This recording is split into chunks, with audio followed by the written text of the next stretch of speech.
آپ کی کتنی بھی نمازیں ہوں، کتنی بھی زکوٰۃ دیے، کتنے بھی حج کرے، عمرے کرے، لیکن حرام مال سے تو حج عمرہ کرنا بھی جائز نہیں ہے۔ یہ مال جو بہن کا مال ہے، اب آپ نے بہن کا مال اپنے مال میں شامل کر لیا تو آپ کا مال بھی ناپا کیونکہ حرام کا ہو گیا۔ اب اگر آپ وراثت کے پیسوں سے حج بھی کرو گے تو آپ کا حج قبول نہیں ہوگا۔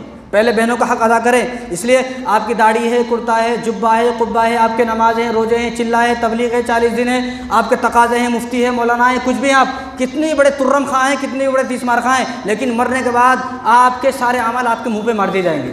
کیوں؟ کیونکہ آپ نے اپنی بہن کا حق ادا نہیں کیا۔ ترمذی شریف کی روایت ہے، رسول اللہ صلی اللہ علیہ وسلم نے ارشاد فرمایا، ایک آدمی 60 سال تک اس نے نیک عمل کیے، اچھے عمل کیے، لیکن اپنے مرنے کے وقت وہ وصیت غلط کر گیا، وصیت غلط کرنے کی وجہ سے جہنم میں چلا گیا۔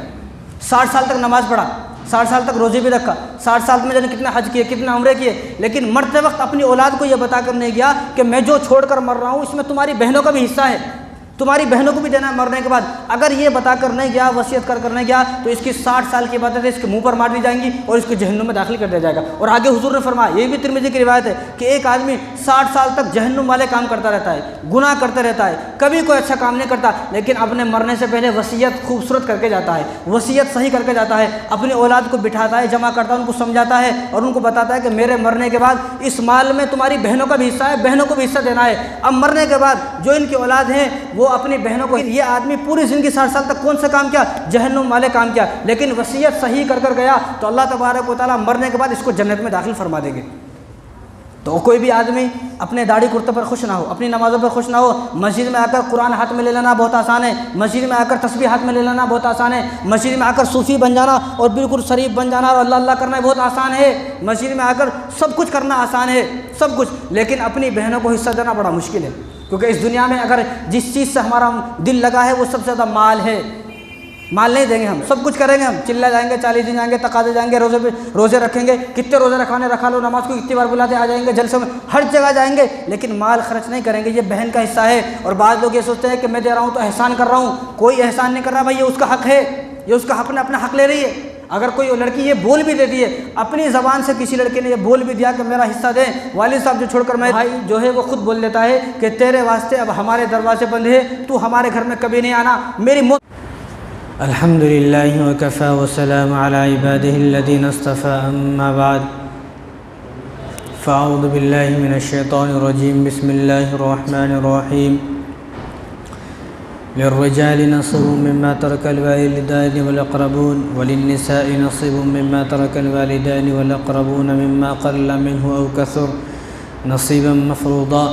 وقال تعالى إن الذين يأكلون أموال اليتامى ظلما إنما يأكلون في بطونهم نارا وسيصلون سعيرا۔ وقال تعالى يوصيكم الله في أولادكم للذكر مثل حظ الأنثيين۔ وقال النبي صلى الله عليه وسلم من فر ميراث وارثه قطع الله ميراثه من الجنة يوم القيامة، رواه ابن ماجه، أو كما قال عليه الصلاة والسلام۔ اللهم صل على سيدنا محمد وعلى آل سيدنا محمد وبارك وسلم۔ اللهم صل على سيدنا محمد وعلى آل سيدنا محمد وبارك وسلم۔ اللهم صل على سيدنا محمد وعلى آل سيدنا محمد وبارك وسلم۔ میرے محترم دوستو، عزیز ساتھیو، اللہ تبارک و تعالیٰ نے قرآن کریم کے اندر فرمایا، ان الذين يأكلون أموال اليتامى، کہ جو آدمی یتیموں کا مال کھائے، مسکینوں کا مال کھائے، یعنی وہ مال کہ جس مال پر کسی اور کا حق ہے لیکن میں نے قبضہ کر لیا، میں نے اس پر قبضہ کر لیا اور میں اس کو کھا رہا ہوں، تو اللہ تعالیٰ کیا فرما رہے ہیں؟ فی بطونہم نارا، ظاہراً تو کیا کھا رہا ہے؟ پیسے کھا رہا ہے، مال کھا رہا ہے، وہ پیسوں سے کچھ تو بھی چیز خرید کے کھا رہا ہے، فی بطونہم نارا، لیکن حقیقت میں یہ اپنے پیٹ کے اندر آگ ڈال رہا ہے، وسیصلون سعیرا، یعنی یہ اپنے پیٹ کے اندر آگ ڈال رہا ہے، آگ بھر رہا ہے۔ ظاہر میں کیا دکھ رہا ہے؟ بھئی یہ آدمی جو ہے پیسوں سے چیز خرید کے کھا رہا ہے، کولڈ ڈرنک پی رہا ہے، بسکٹ کھا رہا ہے اور کچھ تو بھی اچھی چیز کھا رہا ہے، بریانی کھا رہا ہے، لیکن حقیقت میں یہ وہ کھانا نہیں ہے، حقیقت میں آگ اپنے اندر ڈال رہا ہے۔ کیوں؟ کیونکہ اس نے دوسرے کا حق کھایا ہے۔ تو جو آدمی دوسرے کا حق کھاتا ہے، اب ایک جگہ اللہ تعالیٰ نے قرآن کریم کے اندر کیا فرمایا؟ للرجال نصیب مما ترک الوالدان والاقربون، کہ والد صاحب کا انتقال ہو گیا، والد صاحب وفات ہو گئے، والد صاحب کی وفات کے بعد جو والد صاحب نے ترکہ چھوڑا ہے، جو مال چھوڑا ہے، جو میراث چھوڑا ہے، وراثت جو چھوڑی ہے، اس میں مردوں کا بھی حصہ ہے، اس میں عورتوں کا بھی حصہ ہے۔ مما قل منہ او کثر، چاہے وہ تھوڑا ہو چاہے زیادہ ہو۔ بہت سارے لوگ کیا بولتے ہیں، اگر کروڑوں روپے والد صاحب چھوڑ کے جاتے جو بہن کو دیتے۔ اب ہمارے والد صاحب ہم لوگ غریب تھے، کچھ بھی نہیں ہے ہمارے پاس، اور ہمارے والد صاحب جب گئے تھے تو 50,000 روپے تھے، یہ کیا دینا؟ تو اللہ تعالیٰ نے فرمایا کہ ایسا نہیں، مما قل منہ او کثر، چاہے آپ کے والد صاحب ایک چونی چھوڑ کے گئے، 1 روپیہ چھوڑ کے گئے، چاہے جس وقت وہ انتقال ہوئے تو ان کی جیب میں چاہے 1 بسکٹ تھا، اور فقہا نے تو یہاں تک مثال دے کر فرمائی کہ ان کے جیب میں اگر 1 الائچی تھی، الائچی بھی والد صاحب چھوڑ کر مرے ہیں، تو والد صاحب کی جتنی اولاد ہیں ان اولادوں پر تمام میں برابر تقسیم کرنا، یا جو تقسیم کرنے کا طریقہ ہے اس طریقے سے تقسیم کرنا فرض ہے، نصیبا مفروضہ، کہ اللہ تبارک و تعالیٰ نے اس کو فرض قرار دیا ہے، یہ فرض ہے۔ اب لوگوں کی کیا سوچ ہے کہ اگر کروڑ پتی ہوتے والد صاحب تو تقسیم کرتے تو دیتے کسی کو، لیکن ہم لوگ غریب ہیں، والد صاحب بھی غریب تھے، کچھ بھی نہیں تھا۔ بھائی والد صاحب غریب تھے لیکن والد صاحب کے پاس جو گھر تھا، یہ گھر تو ہے نا، اس گھر کو بھی تقسیم کرنا پڑے گا، اور آپ کھا نہیں سکتے، جو کھائے گا تو فرمایا کہ فی بطونہم نارا، وہ اپنے پیٹ کے اندر آگ بھر رہا ہے، آگ۔ تو کوئی بھی آدمی ایسا نہ کرے کہ اپنے پیٹ کے اندر آگ بھرے۔ رسول اللہ صلی اللہ علیہ وسلم نے ارشاد فرمایا کہ دنیا کے اندر ہی آپ اپنی معافی تلافی کر لیں، جس سے معاف کرنا ہے معاف کرا لیں، جس کو حق دینا ہے حق دے دیں، جس کا قرضہ لیا ہے قرضہ دے دیں، یعنی دنیا کے اندر ہی سارے معاملات کو صاف کر لیں، قیامت کے اس دن کے آنے سے پہلے کہ جس دن پیسے نہیں ہوں گے، جس دن درہم و دینار نہیں ہوں گے، اشرفیہ نہیں ہوں گی، پیسے نہیں ہوں گے، بس اس دن تو نیکیاں ہوں گی۔ نیکیاں اگر اس کی جس کا ہم نے حق کھایا ہے، اگر اس کو حق دنیا میں نہیں دیا تو اپنی نیکیاں اس کو دینی پڑیں گی، تو اس دن کے آنے سے پہلے اپنا معاملہ صاف کر لے۔ تو آج جو بات کرنا ہے وہ ہے وراثت کے اوپر، کہ آج مسلمانوں کے اندر اتنی غفلت ہو گئی ہے، اور اس غفلت میں جو شامل ہیں، اس غفلت میں جو ملوث ہیں، وہ پڑھے لکھے بھی ہیں، ان پڑھ بھی ہیں، جاہل بھی ہیں، اور پڑھے لکھے بڑے جو ہے مفتی مولانا طبقے اور جو چلہ 4 مہینہ سب کچھ لگانے والے، وہ بھی اس غفلت میں شامل ہیں۔ تو وہ کیا ہے؟ وہ غفلت ہے کہ والد صاحب کے وفات کے بعد میراث کو تقسیم نہ کرنا۔ والد صاحب وفات ہوئے، میں اگر بڑا بھائی ہوں، میں ان کا بڑا بیٹا ہوں، اب والد صاحب میرے گھر میں وفات ہوئی تو ان کی جتنی بھی چیزیں ہوں ان سب پر میرا قبضہ ہے۔ یہ سوچ ہے ہماری کہ بھئی جو والد صاحب جس کے گھر میں وفات پائے ہیں، جس کے پاس والد صاحب اتنے دن رہے ہیں، اب جب والد صاحب وفات پائیں گے تو ساری چیزوں پہ اس کا قبضہ ہے، یا جس کو جو ہاتھ لگتا ہے وہ انہیں پہ قبضہ کر لیتا ہے۔ حالانکہ ایسا نہیں ہے، شریعت نے کیا کہا ہے، اسلام نے کیا کہا ہے، قرآن نے کیا کہا ہے، حضرت رسول اللہ کا حکم کیا ہے وہ دیکھنا ہے۔ قرآن کریم کے اندر اللہ تبارک و تعالیٰ نے 3 چیزوں کو بیان کیا ہے تفصیل۔ دیکھو قرآن کریم میں نماز بھی ہے، لیکن نماز کیسا پڑھنا، کب پڑھنا، کس طریقے سے پڑھنا، فجر کی کتنی رکعتیں ہیں اور کتنی رکعت کب تک پڑھنا ہے، یہ قرآن میں نہیں ہے۔ قرآن میں ہے فجر پڑھو، اب کب پڑھنا ہے یہ حدیث نے بتایا۔ قرآن میں ہے روزہ رکھو، کب رکھنا روزے، کب سے کب تک رکھنا روزے، کس چیز کا روزہ رکھنا ہے، کیا بس اتنا قرآن میں ہے کہ روزے رکھو، لیکن اس کا جو تفصیل ہے، اس کی تفصیل حدیث نے ہمیں بتائی ہے۔ قربانی دو، کب قربانی دینا، اللہ تعالیٰ نے قرآن کریم میں فرمایا کہ فصلی لربک وانحر، بقرعید کی نماز پڑھو اس کے بعد قربانی دو۔ اب وہ قربانی کب کیسا دینا، کتنے دن تک دینا، یہ قرآن نے نہیں بتایا، یہ حدیث نے ہمیں بتایا ہے۔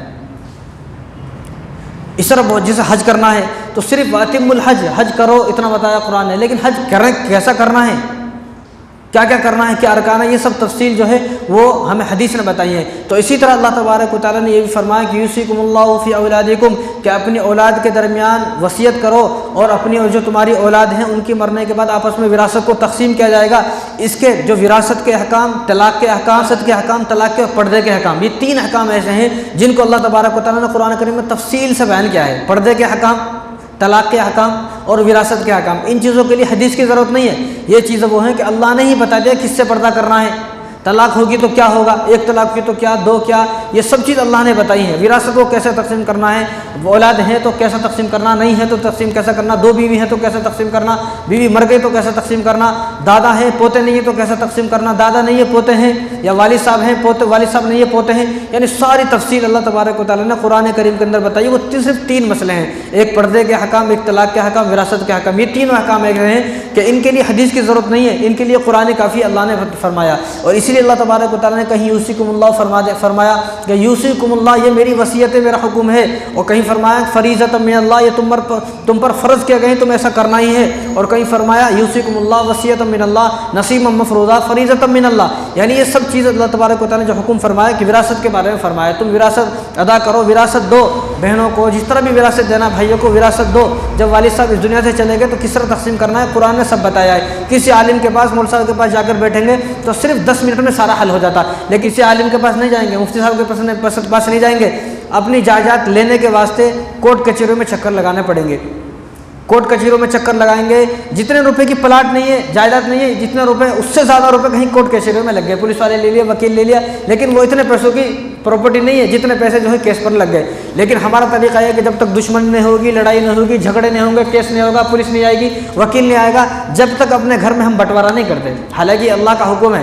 تو جو آدمی وفات پا جاتا ہے، وفات کے بعد شریعت نے ہمیں 4 چیزیں بتائی ہیں۔ کوئی آدمی اگر وفات پا گیا، کوئی بھی آدمی دنیا میں کوئی بھی آدمی مسلمان ہے، وہ وفات پا گیا، تو شریعت نے ہمیں 4 چیزیں بتائی ہیں کہ آپ کو 4 کام کرنا ہے وفات کے بعد، چاہے کوئی بھی۔ دیکھو موت سب کو آتی ہے، ایسا کوئی بھی نہیں ہے جو یہ کہتے مجھ کو موت نہیں آئے گی، موت سب کو آنی ہے، اور یہ 4 چیزیں جو شریعت نے ہمیں بتائی ہیں یہ ہر انسان کے ساتھ ہے۔ سب سے پہلا، اگر کسی آدمی کا انتقال ہو جائے تو مرنے والے کے مال سے ہی یہ 4 کام کیے جائیں گے۔ سب سے پہلا کام کیا کرنا ہے؟ اس کا کفن دفن کا انتظام کرنا، تجہیز و تکفین کا انتظام کرنا، اس کے جو آدمی مرا ہے اس کے مال سے ہی کیا جائے گا، کوئی آدمی نہ دے۔ اگر کوئی آدمی اپنی خوشی سے دینا چاہے تو بہت اچھا ہے، لیکن اس سے لیا جائے گا جو آدمی بعد میں تانا نہ دے، ورنہ وہ کہے گا لڑکوں سے تیرے والد صاحب مرے تھے، کفن کے پیسے بھی تیرے پاس نہیں تھے، میں نے کفن کے پیسے دیے۔ تو اس لیے حکم کیا ہے؟ شریعت کا حکم یہ ہے کہ اسی کے پیسوں سے، اسی کا جو مال ہے، اس کے جو پیسے، اسی سے کفن کا انتظام کیا جائے، تاکہ اس کے جو بعد میں اس کی جو اولاد رہ گئی ہے، جو اس کے بیٹے بیٹیاں رہ گئی، ان کو تانے نہ جھیلنے پڑے، کسی کی سننا نہ پڑے۔ سب سے پہلے تجہیز و تکفین کا انتظام کرنا ہے اسی کے مال سے۔ اگر کوئی اور آدمی کرنا چاہے تو کر سکتا ہے، اس کو اجازت ہے، لیکن وہ آدمی بھروسے مند ہو، بعد میں تانے نہ دے۔ دوسرا کام کیا کرنا ہے؟ دوسرا، اگر کوئی آدمی مر گیا تو اس کے اوپر جو قرضہ ہے اس قرضے کو ادا کرنا ہے، اس قرضے کو ادا کرنا ہے۔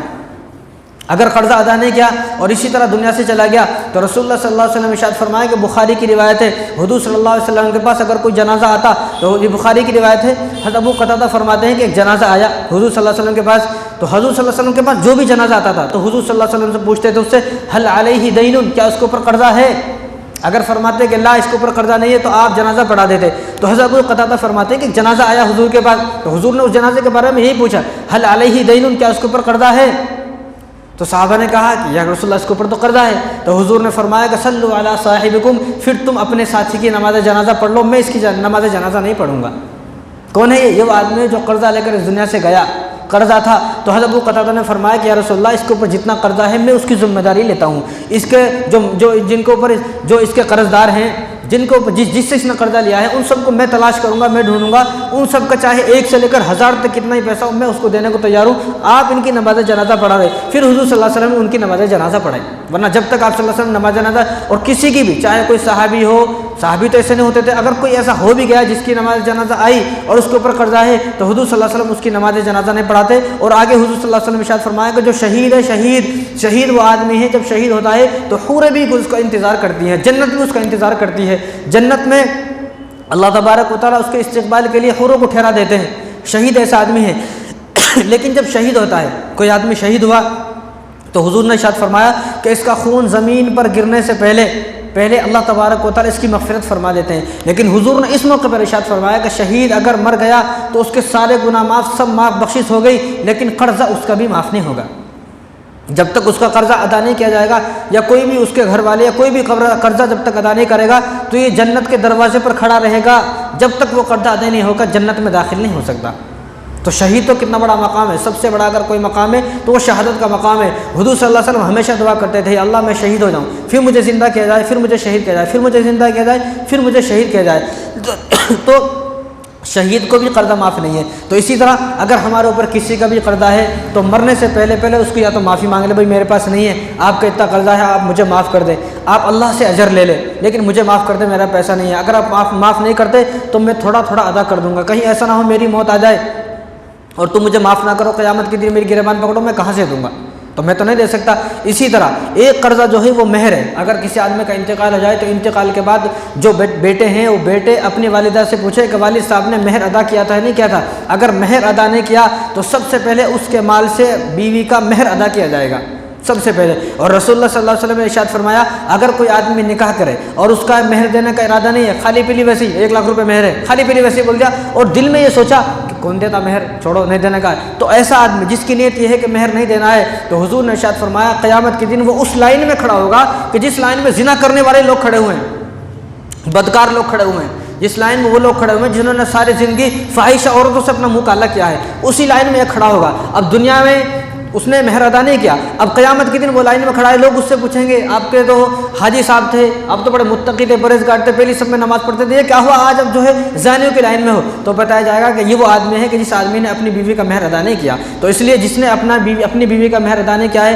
یا تو بیوی سے معافی مانگ لے، معاف کرا لے، نہیں تو مہر ادا کر دیں۔ مہر ادا نہیں کیا تو خدا کی قسم یہ قرضہ ہے، اور قرضہ جب تک رہے گا جنت میں آدمی داخل نہیں ہو سکتا۔ اور بعض لوگ بے غیرت بے شرم ایسے ہیں کہ بیوی کے پاس پہلی رات میں گئے تو جب ہی معاف کرا لیتے مہر، تو میرے کو مہر معاف کر دے جب میں تیرے پاس آتا ہوں۔ کتنی بے غیرتی کی بات ہے۔ مہر ہے کتنا؟ تو کروڑوں روپے مہر نہیں ہے، 10 20 50 ہزار روپے، لاکھ روپے مہر رہتا ہے، ایک آدھا تولہ سونا مہر رہتا ہے، وہ بھی اگر آپ نے معاف کرا لیا تو پھر کیا بات کی بھائی؟ وہ ایک بیوی ہے، ایک عورت ہے جو اپنا گھر بار سب کو چھوڑ کر آئی ہے، اور جس نے اپنے اوپر اپنے شوہر کو حلال کیا ہے۔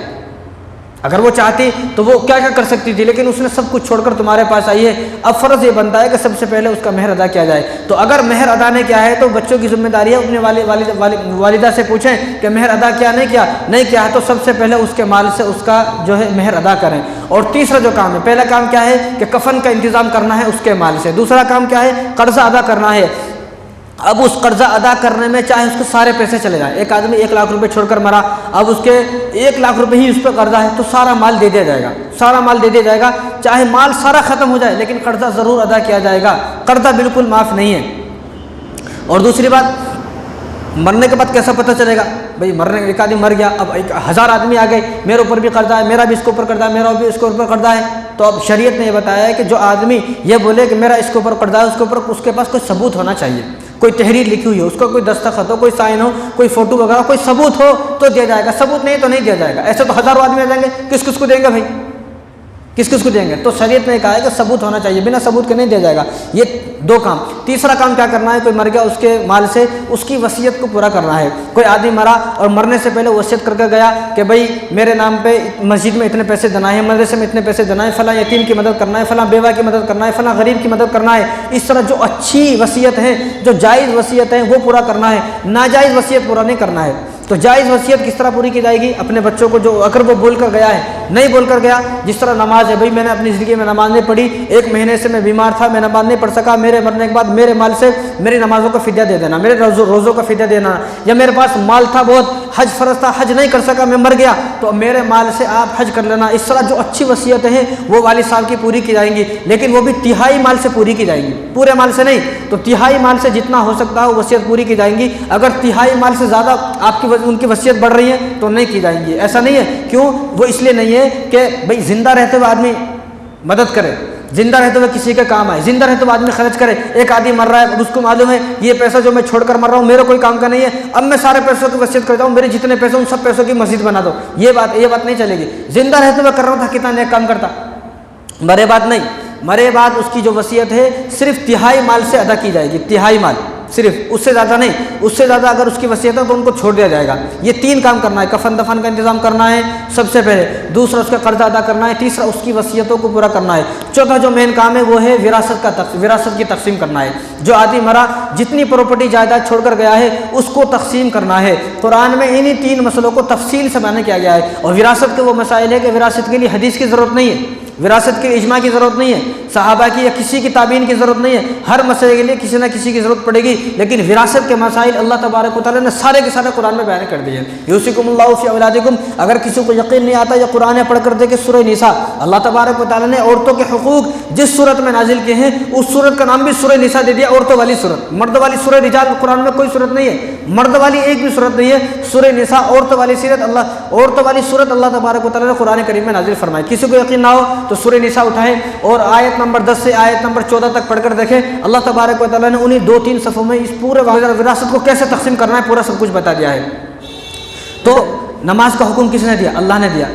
زکوٰۃ کا حکم کس نے دیا؟ اللہ نے دیا۔ حج کا حکم کس نے دیا؟ قربانی کا حکم کس نے دیا؟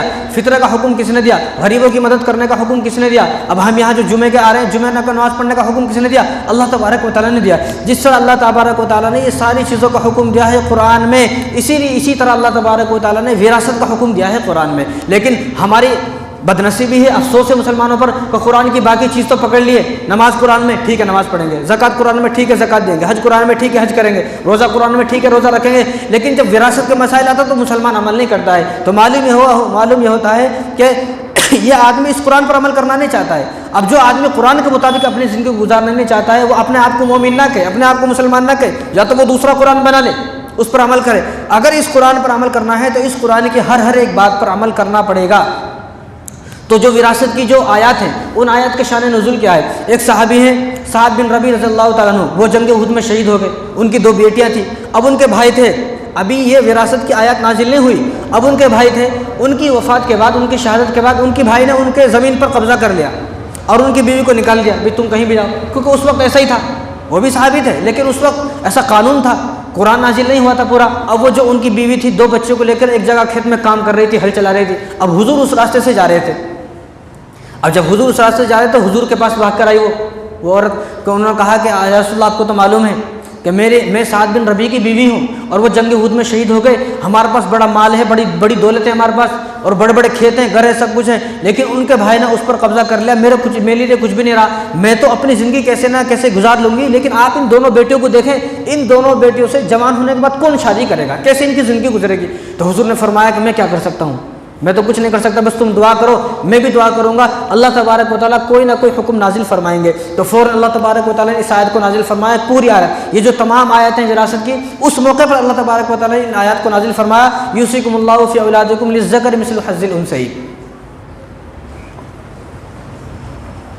ان تمام آیات کو اللہ تعالیٰ نے اس موقع پر نازل فرمایا کہ اللہ کا حکم ہے، اللہ کی وصیت ہے، یہ اللہ نے فرض کر دیا ہے تمہارے اوپر، 2 بیٹیوں کے برابر 1 بیٹے کا حصہ ہے، یعنی اگر والد صاحب 3 لاکھ چھوڑ کر مرے ہیں تو 2 لاکھ بیٹے کے ہیں، 1 لاکھ بیٹے کا ہے، تو جتنا 2 بیٹیوں کو آئے گا اتنا 1 بیٹے کو آئے گا، جتنا 2 بیٹی کو آئے گا اتنا 1 بیٹے کو آئے گا، یہ اللہ نے قرآن میں بتایا، یوصیکم اللہ فی اولادکم للذکر مثل حظ الانثیین، یہ قرآن کا حکم ہے، یہ کسی انسان کا حکم نہیں ہے اگر اس کو نہیں مانیں گے، یہ قرآن کا حکم ہے، کوئی نہیں مانتا ہے تو وہ قرآن کے مطابق مسلمان نہیں ہے، قرآن کے مطابق مومن نہیں ہے، وہ اپنی طرف سے جب قرآن بنانا چاہتا ہے تو بنا لے، لیکن اس قرآن کے مطابق تو وہ مسلمان نہیں ہے، اللہ اور اللہ کے رسول کی نظر میں تو وہ مسلمان نہیں ہے۔ تو اس موقع پر یہ آیت نازل ہوئی تو حضور صلی اللہ علیہ وسلم نے ان کے بھائی کو بلایا جو سعد بن ربیع تھے، وہ بھائی کو بلا کر بیوی جو تھی ان کو 8واں حصہ دیا اور 2 ترکے ان کو دیے اور ان کو دیا، باقی بچا مال ان کو دے دیا، تو وہ بڑی خوش ہوئی کہ حضور صلی اللہ علیہ وسلم نے اس معاملے کو جو ہے وہ سولو کر دیا ہے۔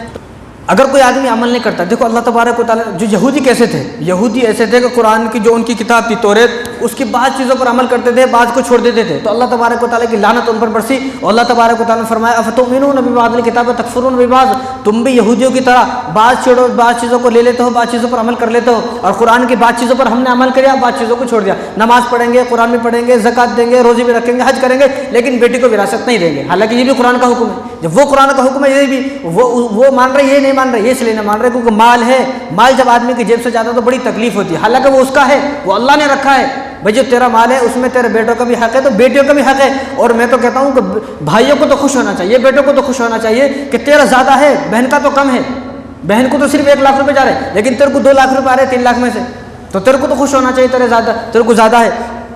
تو لیکن مسئلہ یہ ہے کہ ہمارے والد صاحب انتقال ہو گئے، والد صاحب کے انتقال کے بعد جو بھائیاں ہیں وہ ڈاکو بنے ہوئے، چور بنے ہوئے، بہن کے سامنے سارا مال تقسیم کر لیتے ہیں، لیکن بہن بیچاری اپنی زبان سے ایک الفاظ نہیں بول سکتی اس میں سے میرا بھی حصہ دیو، کیسے بولے گی وہ؟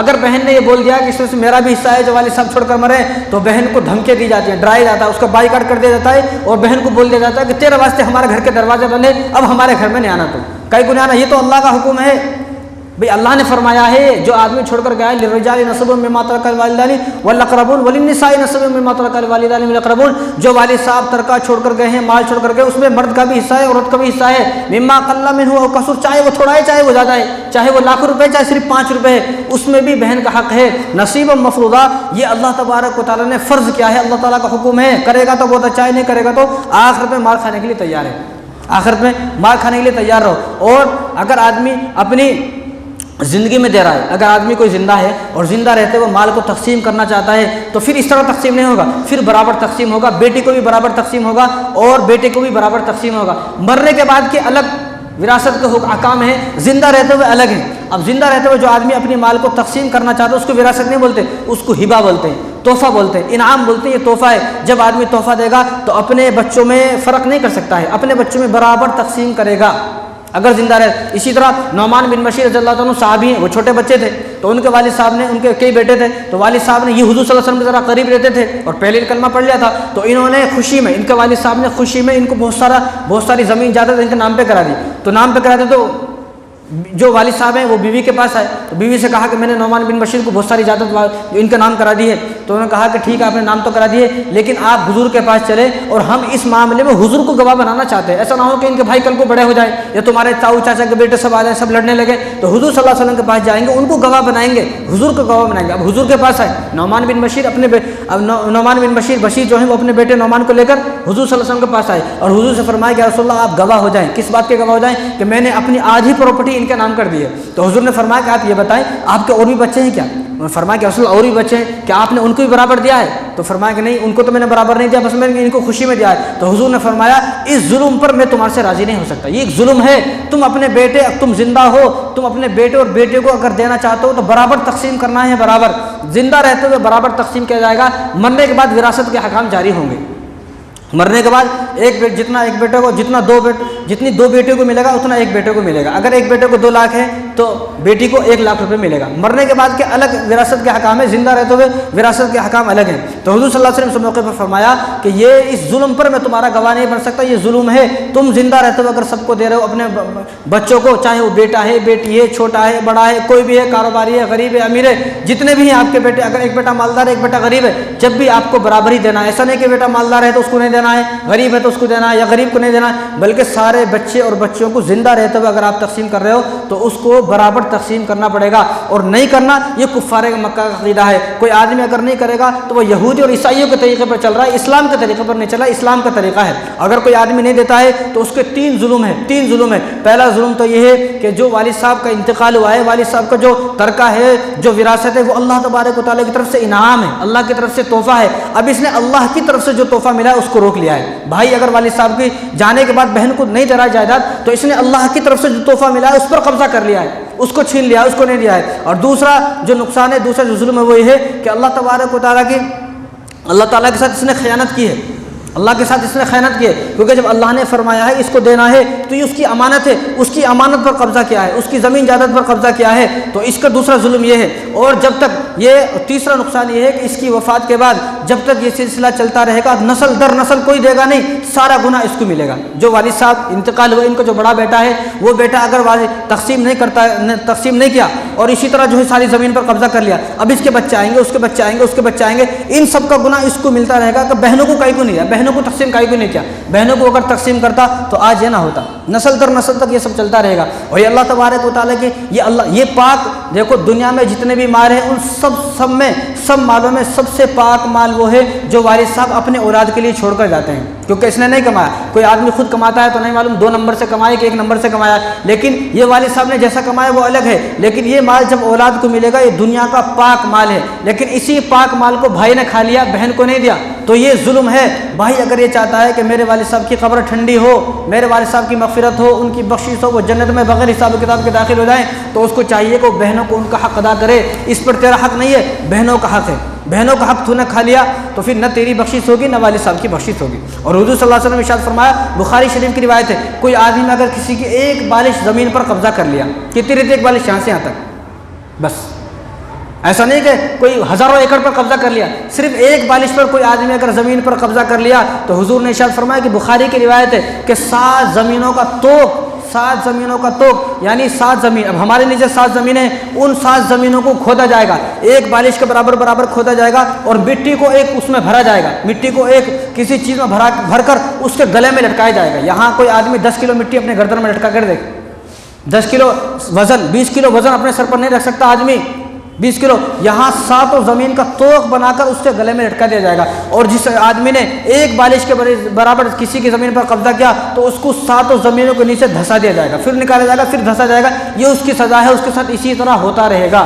یہ سزا ہے کس کی؟ جو آدمی زمین پر قبضہ کرے گا اور اس نے سارے مال پر قبضہ کر لیا، سارے مال پر جو آدمی قبضہ کر لے گا والد صاحب کے جانے کے بعد، اس نے اپنے آپ کو خود جہنمی بنا لیا، اس نے جہنم میں جانے کا خود فیصلہ کر لیا ہے، کیونکہ معلوم ہے، اگر معلوم نہیں ہے تو معلوم کریں بھائی، کسی مفتی صاحب کے پاس بیٹھے، کسی مولانا صاحب کے پاس بیٹھے، پوچھے کہ میرے والد صاحب اس دنیا سے چلے گئے، ہمارے پاس اتنا مال ہے، اتنی جائیداد ہے، اتنی زمین ہے، اتنے گھر ہیں، اتنی دکانیں ہیں، ہم کیسے اس کو تقسیم کریں؟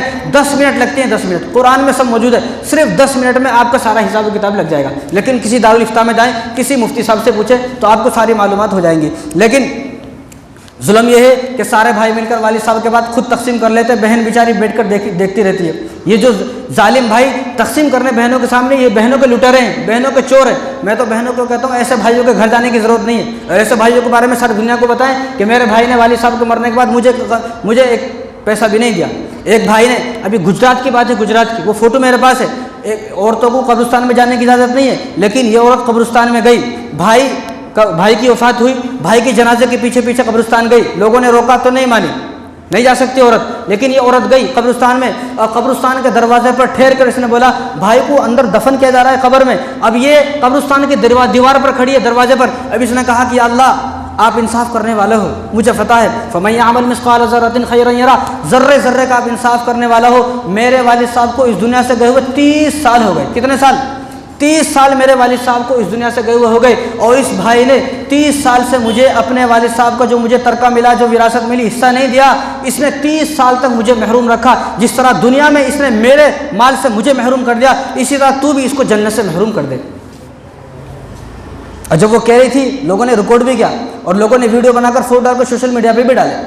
کیسے مغفرت ہوگی؟ اس لیے میں بولتا ہوں کہ بھائی جو آدمی مر رہا ہے، بھائی وہ مرنے سے پہلے اپنی بہنوں سے پوچھ کے جائے تم مجھ سے خوش ہے یا نہیں ہے، تم مجھ سے راضی ہے نہیں ہے، اپنی مغفرت کے لیے۔ مغفرت اگر کرانا ہے تو بہنوں کا حصہ سب دینا ہے، لیکن بہنوں کا حصہ جب تک نہیں دیں گے، جب تک گھر میں لڑائی نہیں ہوگی، دشمنی نہیں ہوگی، نند بھاوج آپس میں لڑائی نہیں ہوگی، دونوں بھائی آپس میں لڑیں گے نہیں، وہ بہن آگے بعد پولیس کو لے کر آئے گی، وکیل کو لے کر آئے گی، کورٹ کچہری کے جب تک چکر نہیں لگیں گے، جب تک تقسیم نہیں کریں گے۔ اس لیے حکم یہ فرمایا کہ مرنے کے فوراً بعد سب سے پہلا کام یہ کیا جائے گا کہ وراثت کو تقسیم کیا جائے گا۔ بعض لوگ بہانے لگائیں گے، بعض لوگ یہ بولتے ہیں ابھی تو والد صاحب جو وفات ہوئے کل ہی، ابھی تو ان کی قبر کی ٹھنڈا نہیں ہوئی، ابھی تو ان کی قبر ٹھنڈی نہیں ہوئی، ابھی ہماری آنکھوں کے آنسو خشک نہیں ہوئے، تم کون ہو جو وراثت کو تقسیم کرنے والے؟ بھائی ابھی سب کا دل نرم ہے، ابھی سب کے دل میں والد صاحب کی محبت ہے، جو دن دور ہوتے جائیں گے دلوں میں حسد اور بغض اور دشمنی بڑھتی جائیں گی۔ جب کسی والد صاحب کی وفات ہوتی ہے، کسی کے بھی، تو سارے ایک جگہ جمع ہو جاتے ہیں، چند دن کے بعد، چند مہینے کے بعد، 6 مہینے سال کے بعد کوئی کسی کے پاس نہیں آتا۔ دیکھ لے آپ، تجربہ کر لے، پوری دنیا آپ کے سامنے، کوئی نہیں آتا، بھائی سے ملنے نہیں آتا، فون کرے تو بھی نہیں آتا بھائی۔ ابھی اس لیے شریعت کا حکم یہ ہے کہ جب والد صاحب کا انتقال ہو جائے، اسی انتقال پر ہی، انتقال کے دوسرے تیسرے دن ہی، جب ہی اسی وقت جو ہے مال کو تقسیم کر لیا جائے، گھر ہے سب چیزوں کو تقسیم کر لیا جائے۔ اب لوگ یہ سوچتے ہیں تقسیم کرے گا دشمنی ہو جائے گی، حقیقت بالکل دشمنی نہیں ہوگی۔ دشمنی اب اس لیے ہے کہ آپ نے مال کو تقسیم نہیں کیا۔ اگر آپ مال کو تقسیم کر دیں گے تو آپ کے دل کے اندر محبت پیدا ہوگی، بہنیں بھی دعائیں دیں گی، چھوٹے بھائی بھی دعا دیں گے بڑے بھائی کو، بہن بھی دعائیں دیں گی کہ میرا بھائی کتنا امانت دار ہے، اللہ میرے بھائی کی بخشش فرمائے، اللہ میرے والد صاحب کی مغفرت فرمائے، میری بخشش فرمائے کہ انہوں نے میرے بھائی کو، انہوں نے ایسی تربیت کی ہے کہ ان کے جانے کے بعد انہوں نے مال تقسیم کیا ہے۔ بہن دعائیں دے گی۔ یہ جو لڑائی جھگڑے ہیں بہنوں سے، بھائی بات نہیں کرتا ہے، ایک بھائی دوسرے بھائی کے گھر کو نہیں جاتا ہے، یہ سارے جھگڑے اسی لیے ہیں کہ مال کو تقسیم نہیں کیا۔ مال کو اگر اسی وقت تقسیم کر لیتے تو خدا کی قسم آپ کے مرنے تک آپ کے بھائی اور بہنوں کے درمیان محبت پیدا ہوگی، محبت قائم ہوگی۔ کوئی آدمی شریعت پر عمل کرے اور دشمنی ہو جائے، یہ کیسے ہو سکتا ہے؟ یہ تو ہر کسی نہیں ہو سکتا۔ اب باپ کے مرنے کے بعد بھائی بہانہ لگاتے ہیں کہ والد صاحب نے تمہاری جہیز میں دیا تھا نا، والد صاحب نے تمہاری جہیز میں سب کچھ دے دیا تھا، اس لیے دوبارہ دینے کی ضرورت نہیں ہے۔ کیا والد صاحب نے اس وقت حساب لگایا تھا کہ میری جائیداد جتنی ہے؟ کون بھی حساب نہیں لگاتے۔ وہ تو جہیز جو ہے ایک تحفہ ہے، ایک انعام ہے، ایک تحفہ ہے۔ اگر حساب لگایا جائے تو لڑکے کا خرچہ زیادہ ہے۔ اب لڑکے کی شادی پر دیکھیں کتنا خرچہ ہو رہا، پوری زندگی پڑھایا، کالج میں ایڈمیشن کرایا، یہاں ایڈمیشن کرایا، وہاں ایڈمیشن کرایا۔ بھائی بیٹی گھر میں رہتی ہے، 1 روپیہ بھی نہیں مانگتی ہے، بیٹا جب تک گھر سے اسکول کو جاتا نہیں، جب تک 100 کا نوٹ نہیں لیتا ہے۔ حساب لگا کے دیکھ لے، بیٹے کا زیادہ خرچہ ہے۔ تیری شادی پر لاکھوں خرچ کیے، تیرے ولیمے پہ جو ہے 50 ڈشیں بنائی اور لاکھوں کروڑوں روپے خرچ کیے، وہ یاد نہیں ہے، لیکن بہن کو چند لاکھ کا جہیز دے دیا تو وہ یاد ہے۔ اور وہ بھائی چیختے چلاتے رہتے جو ہے وہ جہیز میں دے دیا تھا، اب نہیں ہے جہیز، وراثت ہے ہی نہیں۔ وراثت کے سارے احکام جو جاری ہوں گے وہ والد صاحب کی وفات کے بعد ہوں گے، والد صاحب کی وفات سے پہلے نہیں ہوں گے۔ تو اس لیے ذہن سے اس بات کو نکالیں اور بہنوں کو یہ بات نہ بولے کہ بھائی جہیز میں آپ کو سب کچھ دے دیا تھا۔ بھائی وہ ایک تحفہ ہے، ایک انعام ہے کہ ایک بیٹی جو ہماری اپنے گھر چھوڑ کر دوسرے گھر میں جا رہی، کتنا بھی نہیں دے سکتے، جتنا جس سے ہوتا ہے اتنا دیتا ہے، لیکن وہ جہیز جو ہے وہ ایک انعام ہے، ایک تحفہ ہے والد صاحب کی طرف سے۔ وراثت جب تقسیم ہوگی جب آدمی کی وفات ہو جائے گی۔ تو اس لیے ایک بات یاد رکھے کہ آپ کی کتنی بھی نمازیں ہوں، کتنی بھی زکوٰۃ دیے، کتنے بھی حج کرے عمرے کرے، لیکن حرام مال سے تو حج عمرہ کرنا بھی جائز نہیں ہے۔ یہ مال جو بہن کا مال ہے، اب آپ نے بہن کا مال اپنے مال میں شامل کر لیا تو آپ کا مال بھی ناپا کیونکہ حرام کا ہو گیا۔ اب اگر آپ وراثت کے پیسوں سے حج بھی کرو گے تو آپ کا حج قبول نہیں ہوگا۔ پہلے بہنوں کا حق ادا کریں، اس لیے آپ کی داڑھی ہے، کرتا ہے، جبہ ہے، قبہ ہے، آپ کے نماز ہیں، روزے ہیں، چلہ ہے، تبلیغ ہے، 40 دن ہے، آپ کے تقاضے ہیں، مفتی ہے، مولانا ہے، کچھ بھی آپ کتنے بڑے ترم خواہ ہیں، کتنے بڑے تیسمار خواہ ہیں، لیکن مرنے کے بعد آپ کے سارے اعمال آپ کے منہ پہ مار دیے جائیں گے۔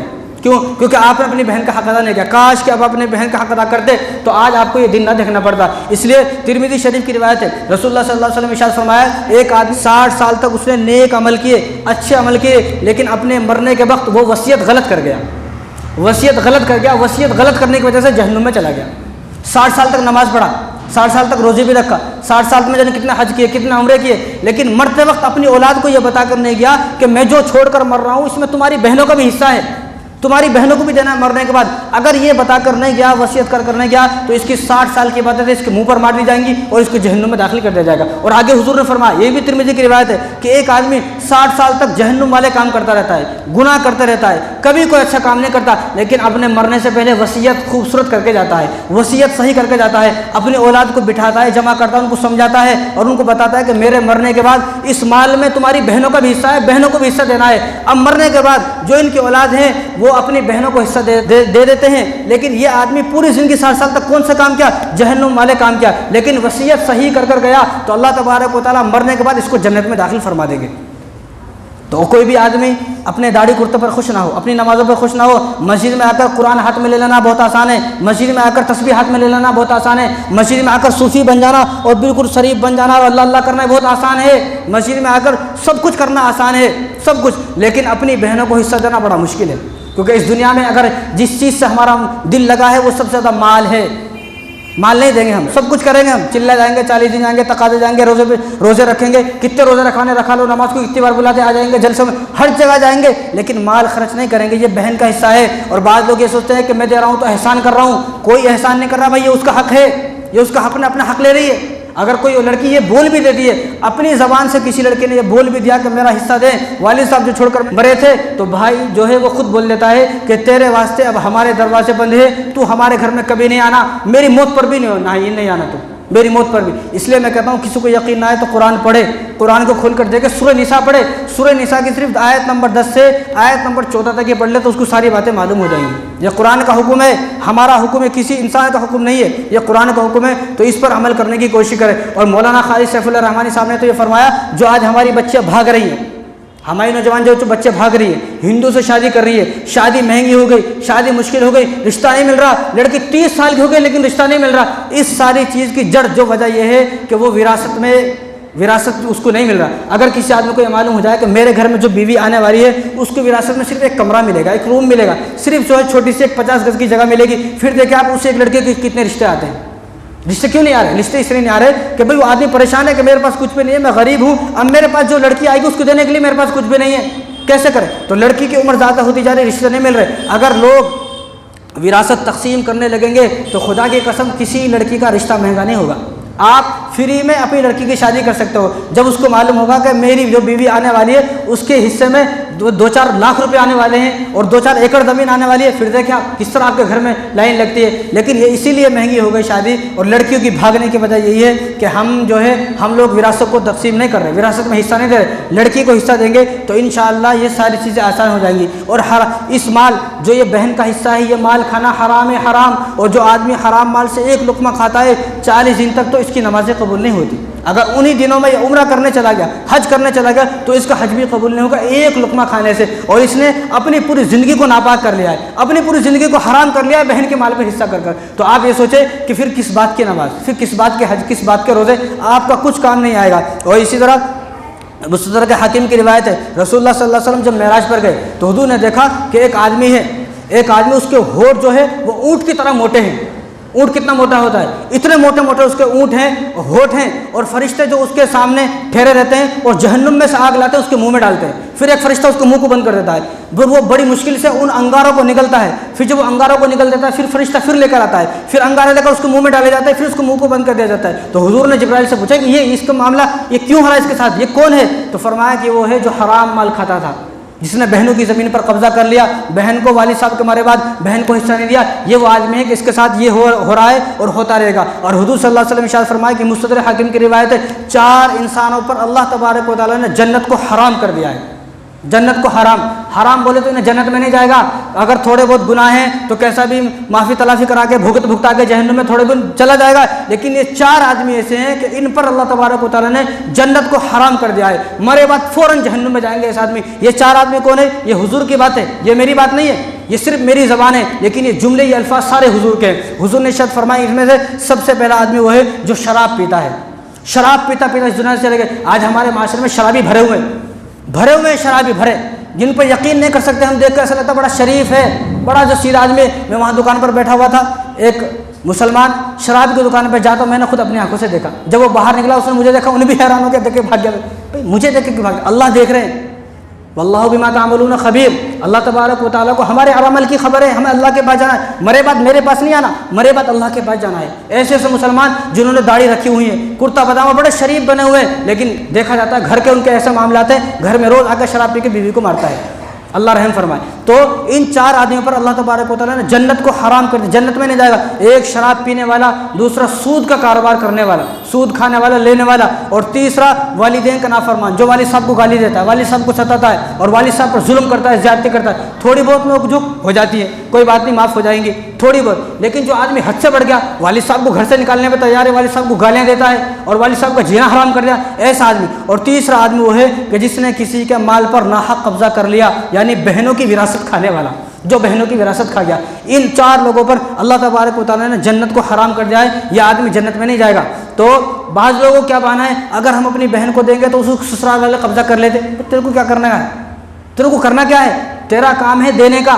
اگر کوئی آدمی سوچنے لگتا بھائی یہ غریب ہے، میں اس کو دوں گا تو انہیں جو ہے وہ جوا کھیلتا، سٹا کھیلتا، شراب پیتا، یہ کرتا، بھائی آپ کا دینے کا کام ہے، آپ اس کو دے دیں، وہ کچھ بھی کریں، آپ کو دینے کا اجر مل جائے گا، آپ کو دینے کا اجر ملے گا، لیکن وہ جو کرے گا خود بھگتا رہے گا، وہ قیامت تو ہے، آخرت تو ہے، آخرت میں سب دیکھا جائے گا۔ تو یہ بہانہ نہ لگائے، اگر ہم نے بہنوں کو دے دیا سسرال والے لے لیتے، بھائی سسرال والے چاہے کچھ بھی کریں، آپ کو تو خوش ہونا چاہیے کہ باپ کے مرنے کے بعد جو وراثت جا رہی ہے وہ میری بہن کے گھر میں جا رہی ہے، میری بہن کو جا رہی ہے، جس کے ساتھ میں پیدا ہوا اس کے ساتھ جا رہی ہے، جس کے ساتھ پوری زندگی میں نے بیٹھ کر کھانا کھایا وہ اس بہن کے گھر میں جا رہی ہے، یہ کسی دشمن کے پاس نہیں جا رہی ہے جو آپ جو ہے وراثت کے لیے بہن سے لڑائی کر دیا، تو یہ اپنے بہن کے پاس جا رہی ہے، خوش ہونا چاہیے آدمی کو۔ لیکن اس لیے میں بولتا ہوں کہ پہلے بہنوں کو دشمنوں سے ڈر لگتا تھا، گنڈوں سے ڈر لگتا تھا، ڈاکوؤں سے ڈر لگتا تھا بہنوں کو، لیکن اب بہن کو بھائیوں سے ڈر لگتا ہے۔ کب اس کے گھر کو گئے اور کب جو ہے اگر اپنی زمین مانگ لی، اپنی جائیداد مانگ لی، جو وراثت میں حصہ ملا وہ مانگ لیا، تو بھائی ہاتھ پکڑ کر باہر نکال دیتا کہ دوبارہ اس گھر میں آنے کی ضرورت نہیں ہے۔ تو اس لیے باپ کی غلطی ہے کہ باپ مرنے سے پہلے بتا کر جائے، سمجھا کر جائے، کہ باپ اپنے بیٹوں کو بٹھائے کہ بیٹا ایسا نہیں ہے جیسا سمجھ رہے ہو، اسلام یہ ہے، قرآن یہ کہتا ہے کہ میرے مرنے کے بعد جو زمین جائیداد میں چھوڑ کر جا رہا ہوں، اس زمین جائیداد میں تمہیں حصہ کرنا ہے، تمہارا جتنا حصہ ہے بہنوں کا بھی حصہ ہے، بہنوں کو حصہ دینا ہے، ورنہ جس زمین پر ساری زندگی سانپ بن کر بیٹھا رہا اور ساری زندگی سانپ بن کر بیٹھا رہا اور اپنے بچوں کو نہیں بتایا بہنوں کو دینا ہے، انہیں مر گیا، عذاب اس کو ہو رہا ہے، مزے بیٹے لے رہے۔ اگر مرنے کے بعد یہ زمین کام آتی تو بہت اچھا ہے، بھائی مرنے کے بعد میرے کو زمین کام آئے گی تو ٹھیک ہے میں نہیں دوں گا، یہ سمجھنے والی بات ہے۔ لیکن مرنے کے بعد جو زمین کام میں نہیں آ رہی، بالکل کام میں نہیں آ رہی، جس کا حساب دینا پڑ رہا ہے، اور اللہ وہاں پر حساب لے رہے ہیں کہ تو اپنے بیٹوں کو کیوں بتا کر نہیں آیا، تیرے بیٹوں نے کیوں ان کو جو ہے تیری بہنوں کو زمین جائیداد نہیں دی، اور اس بات پر جب عذاب ہوگا تو پھر کیا کرے گا، آخرت خراب، جہنم کا مستحق، جہنم میں جائے گا اور پوری آخرت برباد ہو گئی اور ساری زندگی کے اعمال بھی برباد ہو گئے، پھر کیا فائدہ، پھر کیا فائدہ۔ اس لیے یہ قرضہ ہے بہنوں کا قرضہ ادا کر جائے مرنے سے پہلے۔ ایک مولانا تھے، مولانا عالم صاحب، بچوں کو پڑھاتے تھے مدرسے میں، انتقال ہوا، انتقال کے بعد ان کے شاگرد نے خواب دیکھا کہ ایک چٹیل میدان ہے بہت بڑا، اب اس میدان میں وہ پیاسے کبھی ادھر بھاگ رہے ہیں، کبھی ادھر بھاگ رہے ہیں، پانی مانگ رہے ہیں، پانی نہیں دینے والے کوئی، اور چٹیل میدان ہے، کچھ نظر نہیں آ رہا، وہ پریشان۔ شاگرد نے پوچھا کہ حضرت آپ کا یہ حال کیوں، آپ تو ساری زندگی ہمیں پڑھاتے تھے، قرآن پڑھاتے تھے، قرآن کا درس دیتے تھے، ایسا کیا ہوا کہ آپ کے ساتھ یہ معاملہ ہوا؟ تو انہوں نے فرمایا کہ میرے ساتھ معاملہ یہ ہوا کہ کل میرا کرتا پھٹ گیا تھا۔ کیا پھٹ گیا؟ یہ جو بہنوں کا حق نہ دینے والے ہیں، بہنوں کا حق جو کھا گئی، اس بات کو غور سے سنیں کہ انہوں نے فرمایا یہ عالم صاحب ہے، یہ مولانا ہے کہ میرا کرتا پھٹ گیا تھا اور میں نے اپنے بازو والے سے کل کرتا سینے کے لیے سوئی مانگی۔ کیا مانگا؟ سوئی مانگی، سوئی، کرتا سینے کے لیے سوئی مانگی، میں نے کرتا سی لیا، کرتا سلنے کے بعد سوئی کو اپنے ایک جگہ دیوار پر رکھ دیا، رات میں میری وفات ہو گئی۔ میں نے اس سوئی کو واپس نہیں کیا، اس سوئی کو واپس نہ کرنے کی وجہ سے اللہ نے مجھے عذاب دیا ہے، تو اس لہٰذا تم صبح اٹھ کر جانا اور اس سوئی کو ان کو واپس کرنا۔ وہ شاگرد صبح اٹھے، اس سوئی کو ان کو واپس کیا جن کی سوئی تھی وہ، پھر انہوں نے دوسرے دن خواب میں دیکھا تو وہ جنت میں تھے۔ کس وجہ سے؟ صرف سوئی کی وجہ سے۔ اور صحابی کا واقعہ بتاؤں میں آپ کو، صحابی کا، ایک صحابی ہیں صاحب بن جسامہ رضی اللہ تعالیٰ عنہ، صحابی رسول ہے۔ صحابی کون ہے؟ صحابی وہ ہے کہ جن کی تربیت حضور نے کی ہے، صحابی رسول ہے، صاحب بن جسامہ رضی اللہ تعالیٰ عنہ یہ ہیں، اور ان کے دوست تھے عوف بن مالک رضی اللہ تعالیٰ عنہ۔ دو صحابی ہیں، دونوں دوست تھے جن لوگوں نے بہنوں کی زمین پر قبضہ کیا ہوا، ذرا غور سے سنیں۔ صاحب بن جسامہ اور عوف بن مالک دونوں دوست تھے، تو ایک دن دوستی میں انہوں نے مذاق میں یہ کہا کہ ہم میں سے جو پہلے انتقال ہو جائے گا وہ دوسرے والوں کو خواب میں آ کر بتائے گا اس کے ساتھ کیا گزری۔ اب ایسا ہے، اب تو ایسا کچھ بھی نہیں، تو یہ بات ہوتی نہیں، اب تو بات یہ ہوتی ہے وہ پلاٹ لے لیے، وہ پلاٹ کتنے میں لیے، وہاں پلاٹ لیے، وہ پلاٹ تمہارا ہے نا، وہاں پلاٹ ذرا میرے کو بھی پلاٹ دلاؤ۔ بھائی یہ باتیں ہوتی ہیں، پلاٹ کی بات، پیسوں کی بات، کاروبار کی بات، دکان کی بات، زمین جائیداد کی بات، یہ بات نہیں ہوتی۔ تو انہوں نے دونوں نے کہا کہ صاحب بن جسامہ نے، عوف بن مالک نے، کہ ہم میں سے جو مر جائے گا وہ دوسرے والے کو خواب میں آ کر بتائے گا اس کے ساتھ کیا گزری۔ تو اتفاق سے ایسا ہوا، صاحب بن جسامہ رضی اللہ تعالیٰ جنہوں نے جو کہہ رہے تھے اس بات کو، انہیں کی پہلے وفات ہو گئی۔ وفات کے بعد چند دن کے بعد، وفات کے بعد خواب میں آئے اور انہوں نے خواب میں ایک ہاتھ کو یوں پیچھے چھپا ہوا تھا، ایک ہاتھ کو اپنی گردن پر یوں رکھا ہوا تھا۔ خواب میں آئے تو انہوں نے کہا کہ بخشش ہو گئی، انہوں نے کہا کہ بخشش تو ہو گئی لیکن بڑی مشکل سے میری بخشش ہوئی ہے۔ یہ کون ہے؟ یہ صحابی رسول ہے، یہ صحابی ہیں۔ صحابی کا ایمان، پوری دنیا کا ایمان صحابی کے قدموں پر لگے ہوئے دھول کے برابر بھی نہیں ہو سکتی۔ ایک ہاتھ پیچھے چھپایا ہوا، ایک ہاتھ کو گردن پر رکھا ہوا۔ پوچھا تو کہا کہ بخشش تو ہو گئی لیکن بڑی مشکل سے بخشش ہوئی ہے۔ کیوں بڑی مشکل سے بخشش ہوئی ہے اور آپ نے یہ گردن پر ہاتھ کیوں رکھا ہوا ہے؟ کہ نہیں آپ جو ہے بس اتنا بات ہے، جاؤ، نہیں آپ گردن سے پہلے آپ ہاتھ ہٹائیں۔ انہوں نے ہاتھ ہٹایا تو ان کے یہاں پر ایک نشان تھا، اتنا موٹا نشان، کالا بالکل سیاہ نشان تھا۔ انہوں نے پوچھا یہ نشان کیسا ہے، یہ نشان کائی کا ہے؟ تو انہوں نے بتایا کہ میں نے ایک یہودی سے، کس سے؟ مسلمان سے نہیں، ایک یہودی سے 10 دینار لیے، 10 دینار قرضے میں لیے۔